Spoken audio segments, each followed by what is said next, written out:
Good afternoon, everybody. It's KB5MIQ Big Boy. Been kind of housebound, kind of trying to get over some kidney stones, so I'm going to throw another little video out here at y'all. Excuse me. I'm trying to drink a little water, lemon water, try to get this thing going. Uh, kind of aiming this video at new technician class hams. Um, Glad to see y'all getting in the hobby.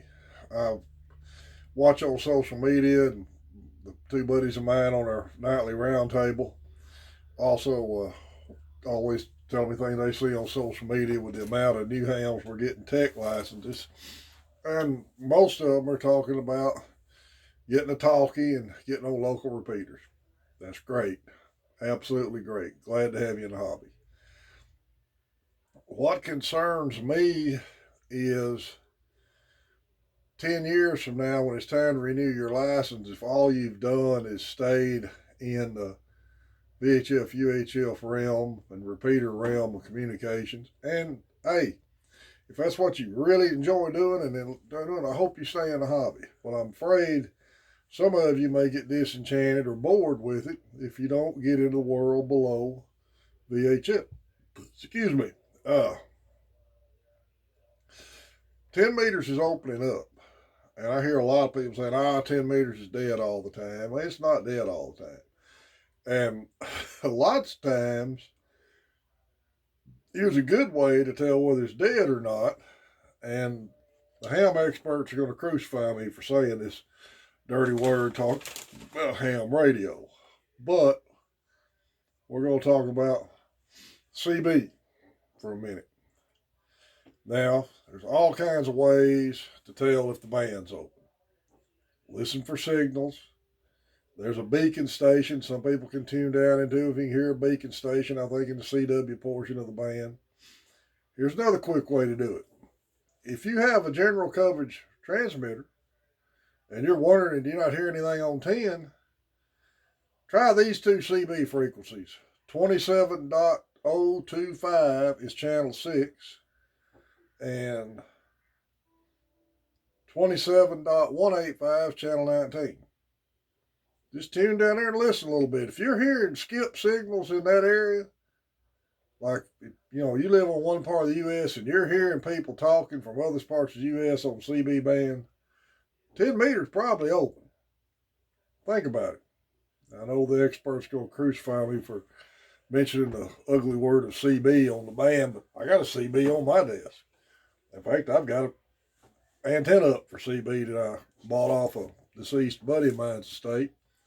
Don't use it. I turn on and listen to it every now and then, and I use it for that frequency there. For that reason there, I'll tune in, and if I'm hearing signals on 6 or 19, and even though 10 meters is pretty quiet, I'll get on there and call CQ, and sometimes somebody else is listening. So it don't hurt to try it. Don't listen to people telling you not to get one of the little single band mobiles, Ranger, Uniden, Strikers, whatever, this 10-meter radios, and because those are, I know they're probably easily converted into CB band, but being a technician, you have voice privileges in the 10-meter band from 28.3 to 28.5. And you have some CW privileges in several other low bands. So try to get an antenna up. Hadn't I seen a question the other guy asking, what antenna do I need to be able to talk 1,000 miles on 40 meters? Well, consistently. A lot of ham radio today, even since I've been in it since 91, has become more plug and play, but it's really not plug and play. You need to have a basic understanding of propagational tendencies, how the bands propagate each day, what bands work better today, what bands work better at night. Need to have an understanding of antennas.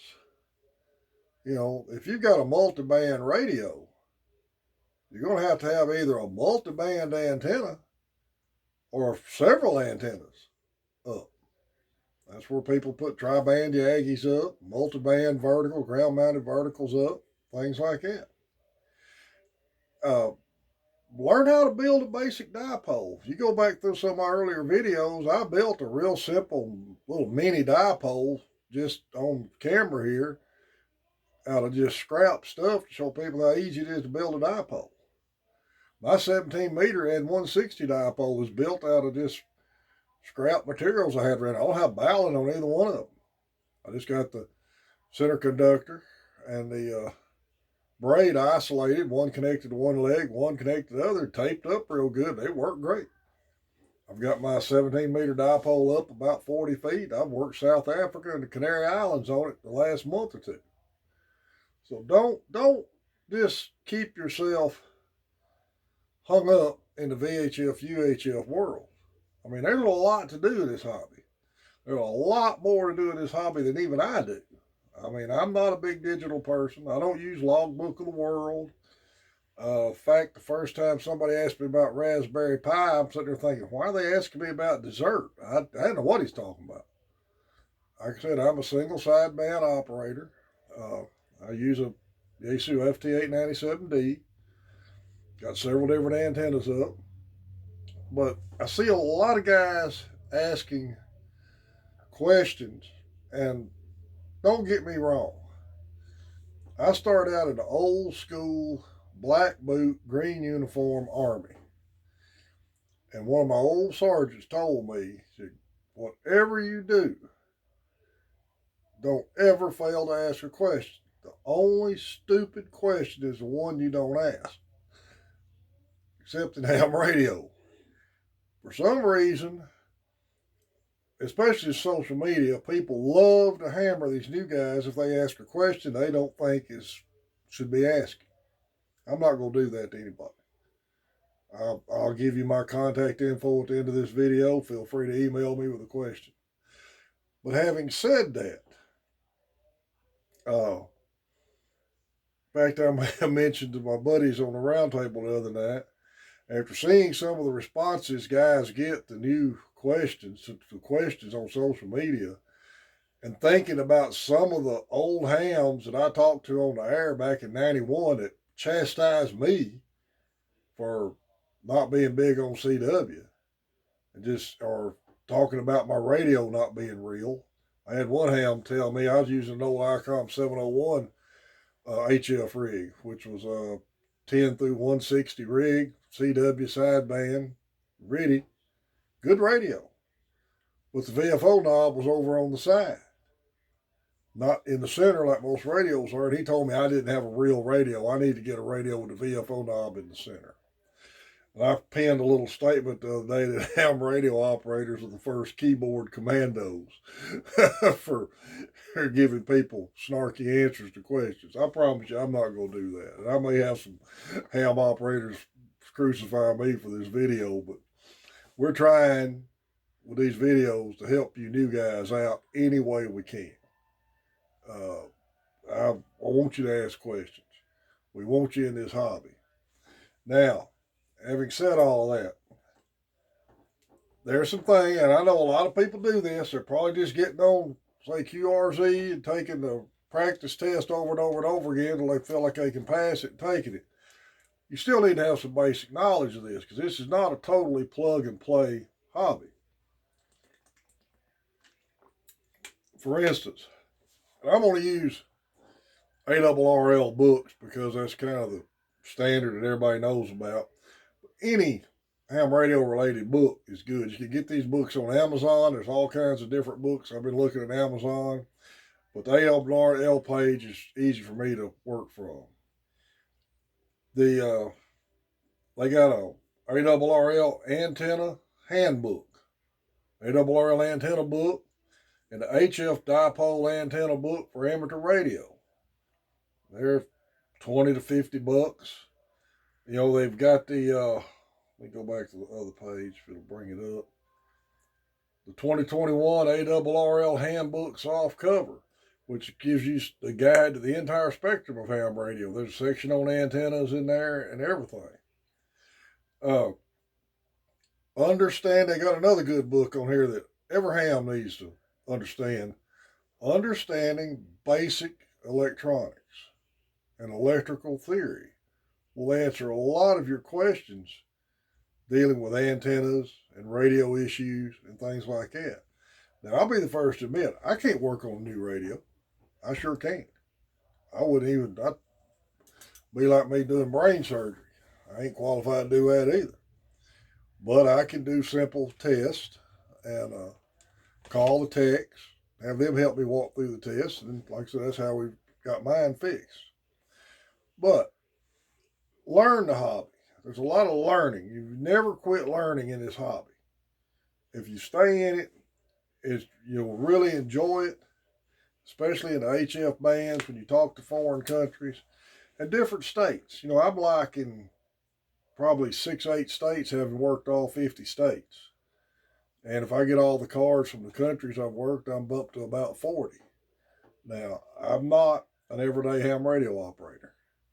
And when my kids got up a certain age and I was heavily involved in communications in the Air Force, I didn't operate for several years. Kept my license up. I never let my license lapse, but I just didn't operate for several years. Getting back into it now that I'm retired. And the techs, new guys coming in, please learn the hobby. Get you some books. Ask some questions. I mean, and just be prepared. If you ask questions on social media, be prepared for the answers you get. I've answered a few on social media, and I try to give you a plain to the point answer.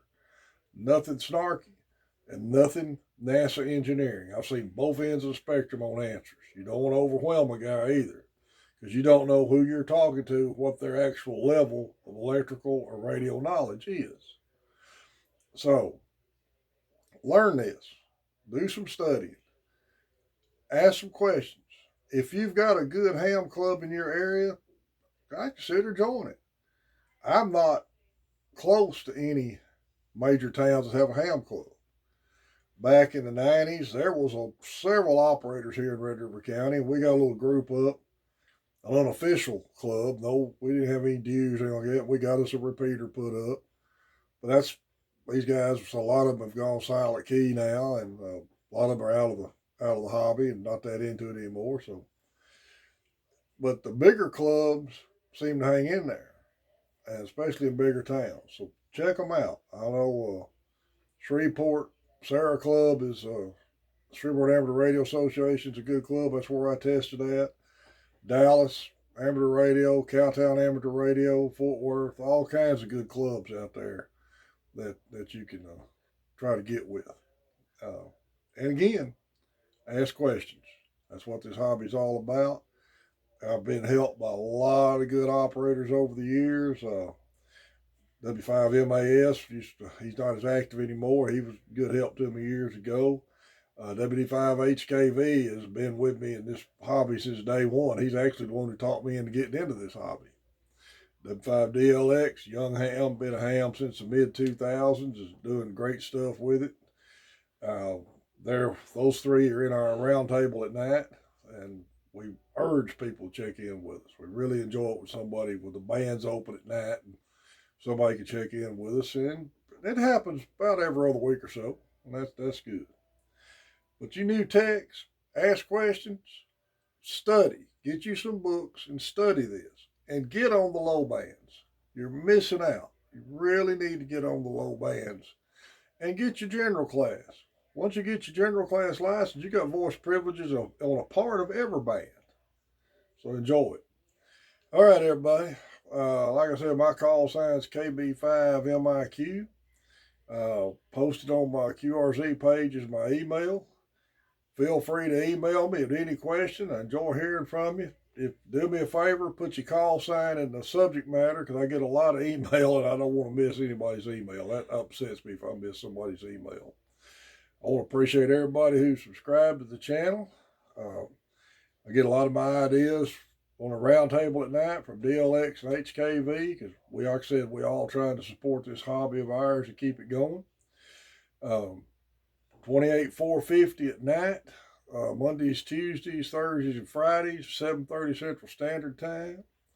Also, social media pages are out there, Ham Radio, Flea Market, Trading Post. Ian Freeze doing a good job running that page. He's trying to get it off the ground, doing real good, but does some video shows about every week or so. Sometimes I try to help him out with them. Go check his page out. Other pages are out there. Those 3 clubs I mentioned all have social media pages. Check them out. And like I said, ask your questions. Just be prepared for the answers. Any way I can ever help any of y'all, just send me an email. Hope to work you on the band sometime. Appreciate all who subscribed. We're up to 188. Doing our best with this channel. Hopefully to improve it along as we go. It's KB5 MIQ Big Boy. 73, everybody.